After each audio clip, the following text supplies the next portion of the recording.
All right, here we go. Are you ready? We're going to review for the test.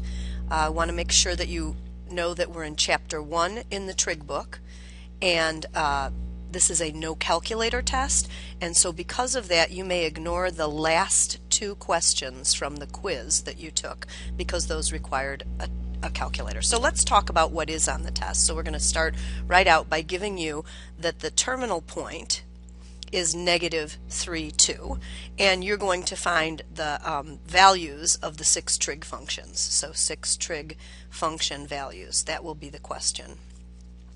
So on the quiz we had some difficulty finding -3, 2, so if it's helpful you might want to put an x above the 3 and -3 and a y above the 2, and hopefully you'll find that you're in the second quadrant. So I always recommend starting out by drawing an angle in standard position, even if they don't ask for it. All right. Then we go ahead and draw that triangle back to the x-axis.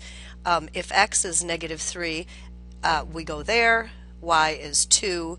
Using the Pythagorean theorem, 9 plus 4 is 13. So our radius is √13. So x is -3. Y is 2 and R is √13. Oh, why did that disappear? Okay, let's try that over again. Y equals 2. All right, and then you know what to do from here. Set up the fractions. If you can reduce, absolutely do it.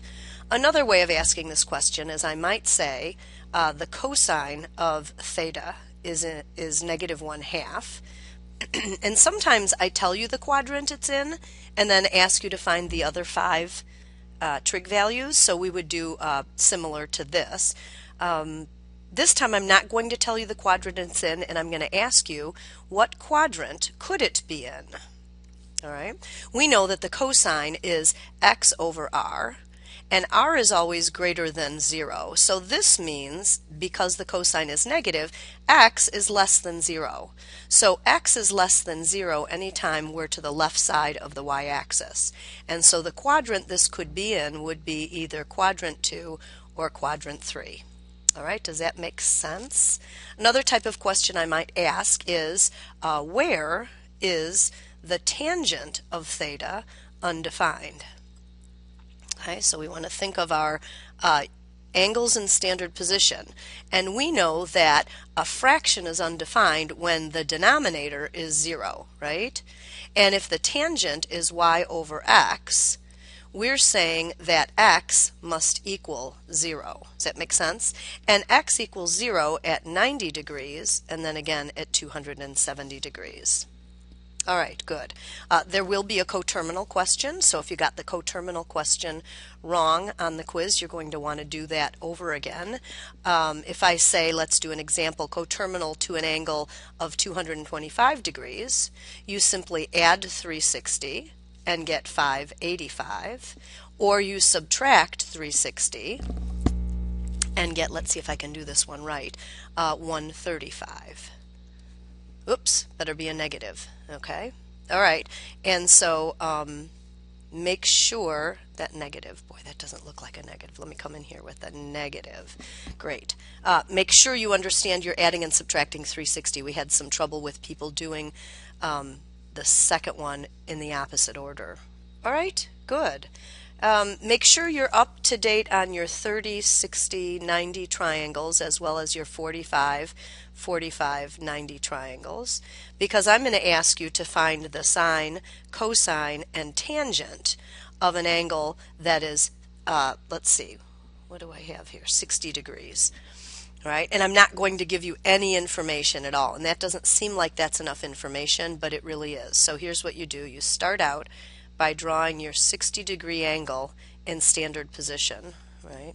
Then you drop this to the x-axis, and if this is 60 here, then if we call this x, the hypotenuse or radius will be 2x, and the side opposite the 60 is x √3.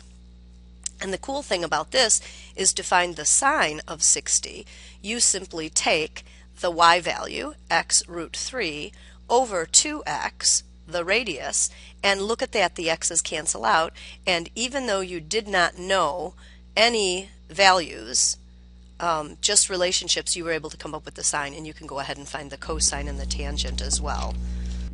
There will also be some questions like this where you're asked to compare the sine of 10 degrees and the sine of 50 degrees and tell me which has a larger value. And so without a calculator you think that you can't do that, but here's my suggestion. It's really not too challenging.